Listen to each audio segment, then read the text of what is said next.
Chapter 29. After that, Jacob resumed his journey and traveled on to the land of the people of the east.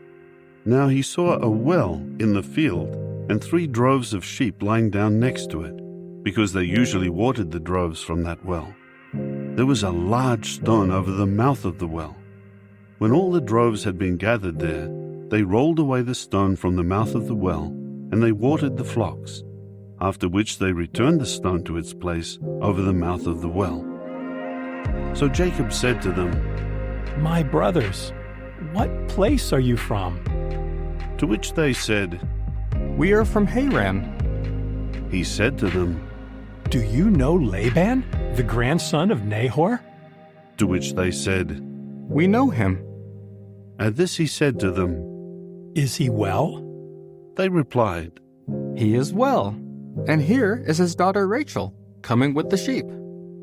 Then he said, "It is still the middle of the day. It is not the time for gathering the herds. Water the sheep, and then go feed them." To this they said, "We are not allowed to do so until all the droves are gathered and they roll the stone away from the mouth of the well. Then we water the sheep." While he was yet speaking with them, Rachel came with her father's sheep, for she was a shepherdess. When Jacob saw Rachel, the daughter of Laban, his mother's brother, and the sheep of Laban, Jacob immediately approached and rolled the stone away from the mouth of the well, and watered the sheep of Laban, his mother's brother. Then Jacob kissed Rachel, and raised his voice and burst into tears. And Jacob began to tell Rachel that he was the relative of her father, and that he was the son of Rebekah. And she ran off and told her father. As soon as Laban heard the report about Jacob, the son of his sister, he ran to meet him. He embraced him and kissed him, and brought him into his house. And he began to tell Laban all these things. Laban said to him, "You are indeed my bone and my flesh." So he stayed with him a full month.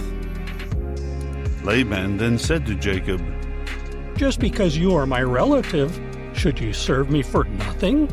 Tell me, what are your wages to be?" Now Laban had 2 daughters. The name of the older was Leah, and the name of the younger, Rachel. But the eyes of Leah had no luster, whereas Rachel had become a very attractive and beautiful woman. Jacob had fallen in love with Rachel.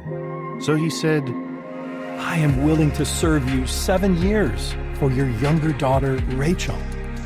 To this Laban said, It is better for me to give her to you than to give her to another man. Keep dwelling with me.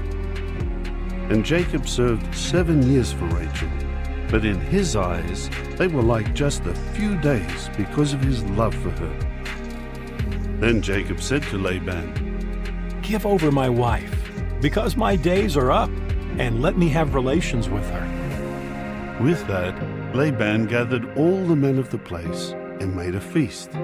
But during the evening, he resorted to taking his daughter Leah and bringing her to him, that he might have relations with her. Laban also gave his female servant Zilpah to his daughter Leah as a servant. In the morning, Jacob saw that it was Leah. So he said to Laban, "What have you done to me? Was it not for Rachel that I served you? Why have you tricked me?" To this Laban said, It is not our custom here to give the younger woman before the firstborn. Celebrate the week of this woman. After that, you will also be given this other woman in exchange for serving me 7 more years. Jacob did so, and celebrated the week of this woman, after which he gave him his daughter Rachel as a wife. Besides, Laban gave his female servant Bilhah to his daughter Rachel as her servant. Then Jacob had relations also with Rachel, and he loved Rachel more than Leah, and he served him for another 7 years. When Jehovah saw that Leah was unloved, he then enabled her to become pregnant, but Rachel was barren. So Leah became pregnant and gave birth to a son, and named him Reuben, for she said, "It is because Jehovah has looked upon my affliction. for now my husband will begin to love me. And she again became pregnant and gave birth to a son, and then said, It is because Jehovah has listened in that I was unloved, so he gave me this one also. Then she named him Simeon. And she became pregnant yet again, and gave birth to a son, and then said, Now this time my husband will join himself to me, because I have borne him 3 sons. Therefore he was named Levi. And she became pregnant once more, and gave birth to a son, and then said, This time I will praise Jehovah. She therefore named him Judah. After that, she stopped giving birth.